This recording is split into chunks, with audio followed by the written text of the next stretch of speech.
And we go over to St. Anne, where a high-level investigation is underway after fire destroyed the Brownstown Courthouse Sunday night. As Shamela Pullen reports, firefighters were constrained as they attempted to extinguish the blaze.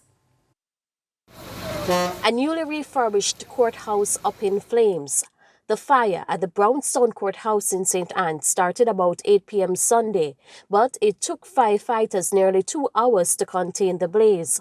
The brigade responded with 3 units, 1 from the Brownstown station and 2 from the St. Anne's Bay Fire Station. In addition, we got some support from the Naranda Backside Company with 1 unit. Some 30 firefighters fought the blaze. A member of the Lay Magistrates Association in St. Anne, Fitzroy Thomas, points to the absence of a working fire hydrant, which he contends hampered the efforts by the firefighters. If they were working properly, the fire department would have had access to water quickly, and probably we would not have had a total loss.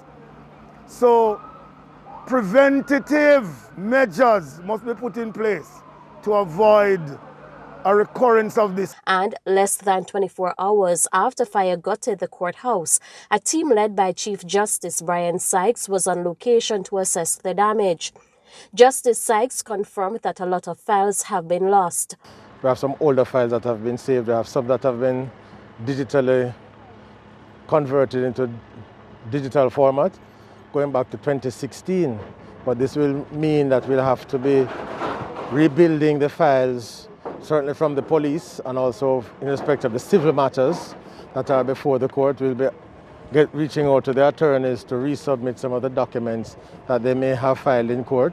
As for criminal matters, largely the files coming in from the police and from the way in which they organize themselves now, where a lot of the statements, if not all the statements, are recorded on a computer.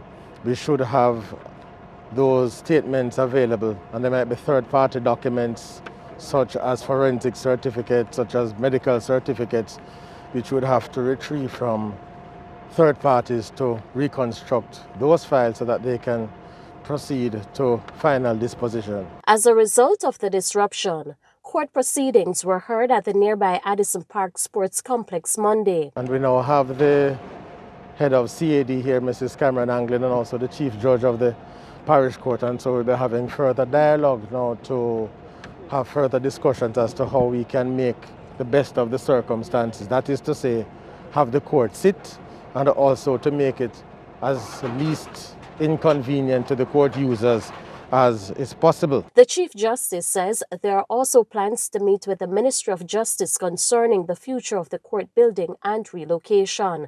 Shamela Pullen, TVJ News.